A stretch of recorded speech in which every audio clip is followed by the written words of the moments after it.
Hej, jag heter Henrik Jönsson. Veckan efter jul briserade en mycket hätsk diskussion om den svenska kulturen, dess existens, ursprung och betydelse för integrationen av nyanlända. De spretiga reaktionerna spände från ilskna anklagelser om kulturförnekelse till krav på rättsliga efterspel för rasism och hatangrepp.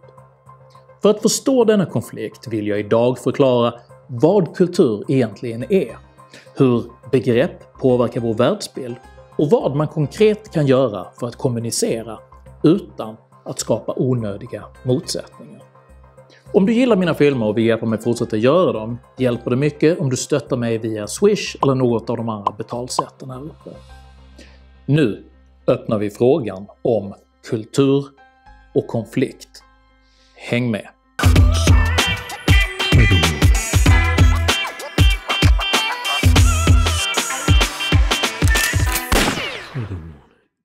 I mellandagarna publicerade Aftonbladet en text av den kristdemokratiska partiledaren Ebba Busch Thor, i vilken hon argumenterade för den svenska kulturens betydelse. Busch Thor etablerade begreppet myndighetsvänster som tillmäle mot ämbetspersoner med påstådd negativ inställning till den svenska traditionshistoriken.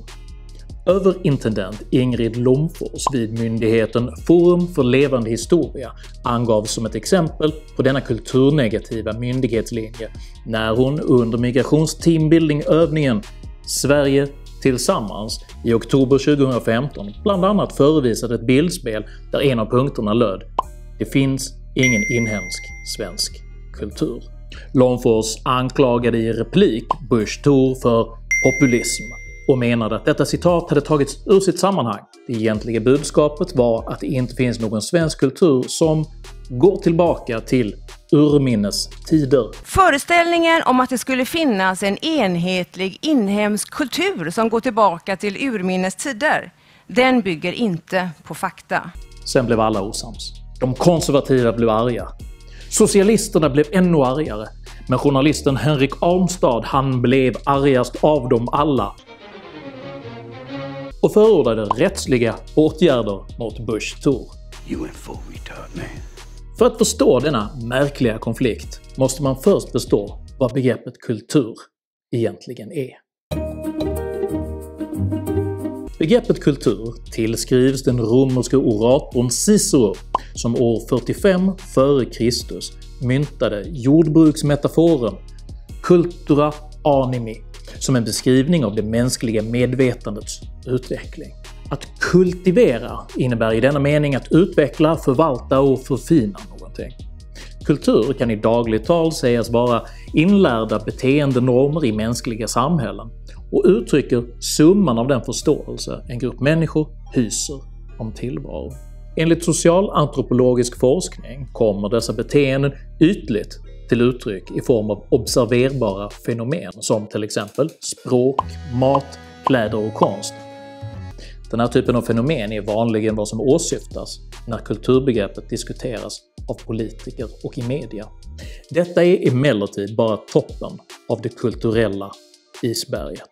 De icke-observerbara kulturkomponenterna gäller de existentiella och sociala tolkningsmodeller som utgör själva medvetandets ramverk, till exempel bilden av jaget, antaganden om tillvarons beskaffenhet, perceptionsmodeller, förväntningar, begär, värden och attityder. Dessa undermedvetna kulturstrukturer kan liknas vid en dators operativsystem och avgör hur ett mänskligt medvetande lagrar, tolkar och nyttjar information om sin omvärld. Uppe på det kulturella kognitiva operativsystemet kör olika kulturella program. Här finner vi moraluppfattningar, emotionella reaktionsmönster, uppfattningar av social status, tolkningar av rättvisa och hederlighet, inlärningsbeteenden, närmande till problemlösning, men också köns- och åldersroller, syn på barnuppfostran, etikett och religiösa trosföreställningar. Dessa kulturapplikationer används först i slutfasen till att producera de dokument som en ytlig blick lätt förväxlar med kulturen som helhet. Men att missta ett Word-dokuments innehåll för att beskriva hela operativsystemet som ordbehandlaren kördes på är inte bara okunnigt. Det är direkt farligt. Det är denna förväxling som gjorde att Mona Sahlin en gång i tiden sa sig inte kunna komma på vad svensk kultur är för någonting. Det vittnar om hemmablindhet och okunskap där den egna kulturens kognitiva regelverk förutsätts vara så allmänt giltigt att det inte uppfattas existera överhuvudtaget. I det delfiska oraklets förtempel fanns orden “människa, känn dig själv” inristad i sten. För den som inte känner sig själv blir även oförmögen att förstå sin omvärld.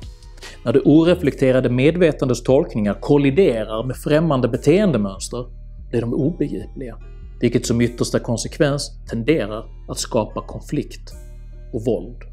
Långfors har rätt när hon säger att det inte finns någon svensk kultur sedan urminnes tider.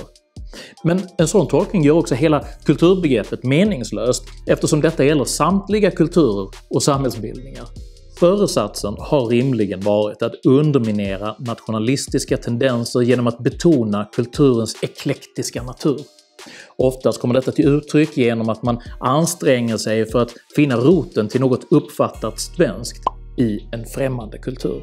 Ett genant exempel på en överilad önskan att göra detta var när textilarkeologen Annika Larsson vid Uppsala universitet hösten 2017 gjorde anspråk på att vikingatecken kunde härledas till arabiska om man delade upp de roterade bitarna och läste dem i en spegel.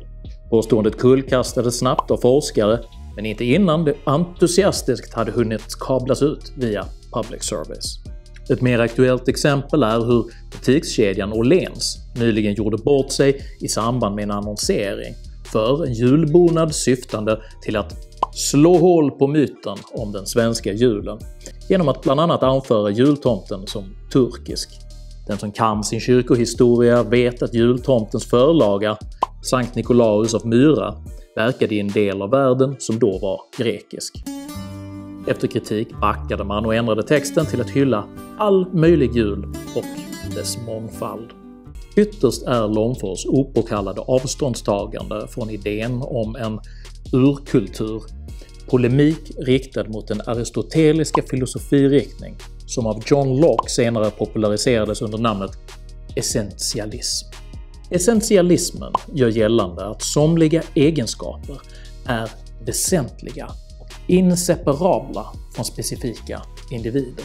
Essentialister gör utifrån detta antagandet att en viss grupp individer är essentiellt identiska eller tillräckligt lika för att med fog kunna klassas som ett enhetligt kollektiv. Inom kulturessentialismen anses födelseorten påverka arvsmassan på ett sätt som essentiellt sammanbinder etnicitet och kultur. I populära termer beskriver essentialismen kulturella stereotyper.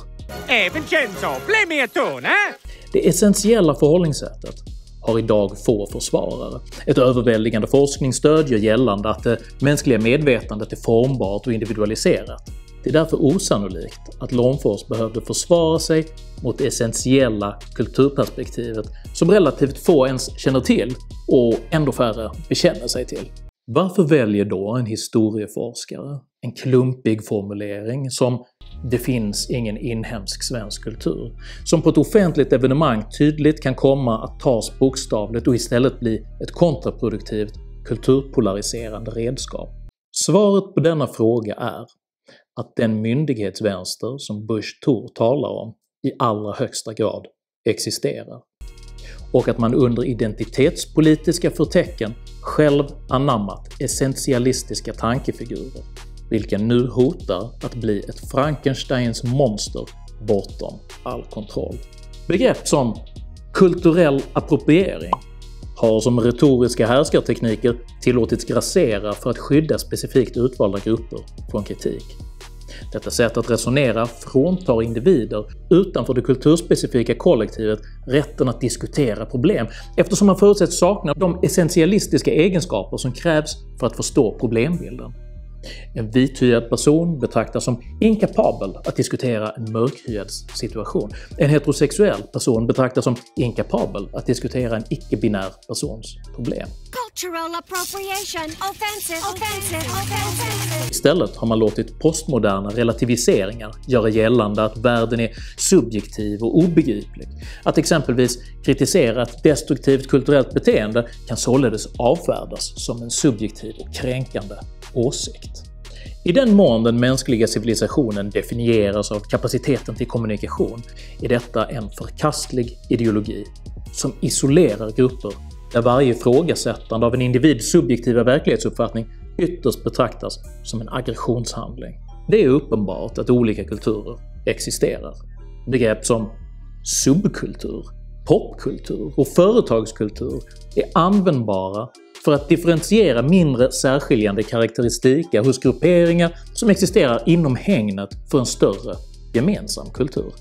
Ingen skulle motsätta sig tanken på att syntare och hårdrockare är två olika och relevant beskrivna subkulturer under förevändningen att det inte finns någon inhemsk syntmusik sedan urminnes tider.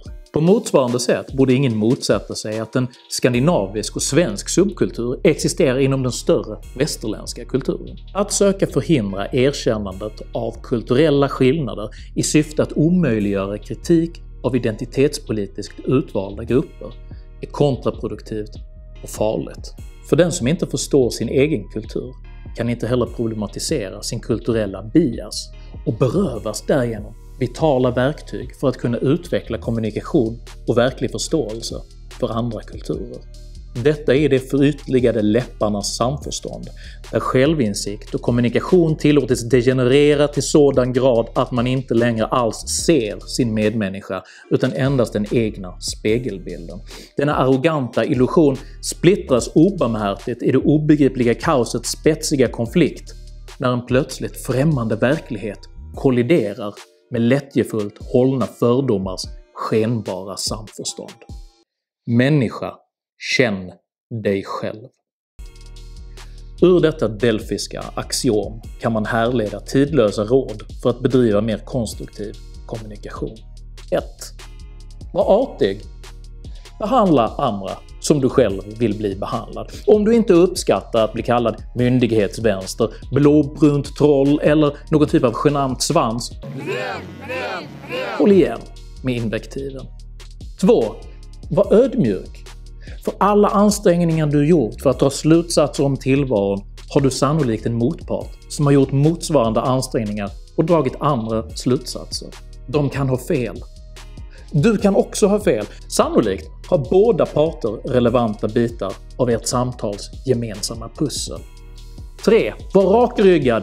Vik inte ned en åsikt under förevändningen att undvika konflikt. Det enda sättet att få din tes prövad är genom att respektfullt testa den i samtal med andra människor. Att tona ner meningsskiljaktigheter, eller för den delen kulturella skillnader, gör båda parter en otjänst genom att skapa en bedräglig upplevelse av konsensus som lägger grunden för större missförstånd och konflikter längre fram. Tycker du det är rimligt att ödmjukt bejaka olikheter och kritiskt pröva vilka beteenden som ger bäst utfall, snarare än att förhindra kommunikation i syfte att omöjliggöra konstruktiv problematisering? Sprid, dela, prenumerera på min YouTube-kanal. Har du egna erfarenheter av kommunikationssvårigheter, kulturskillnader och begreppsförvirring? Skriv gärna en kommentar. Jag uppskattar all respektfull kommunikation och tar även emot frågor för framtida videofilmer. Jag heter Henrik Jönsson och jag är varken essentialist eller relativist. Tack för mig och tack för att ni har lyssnat.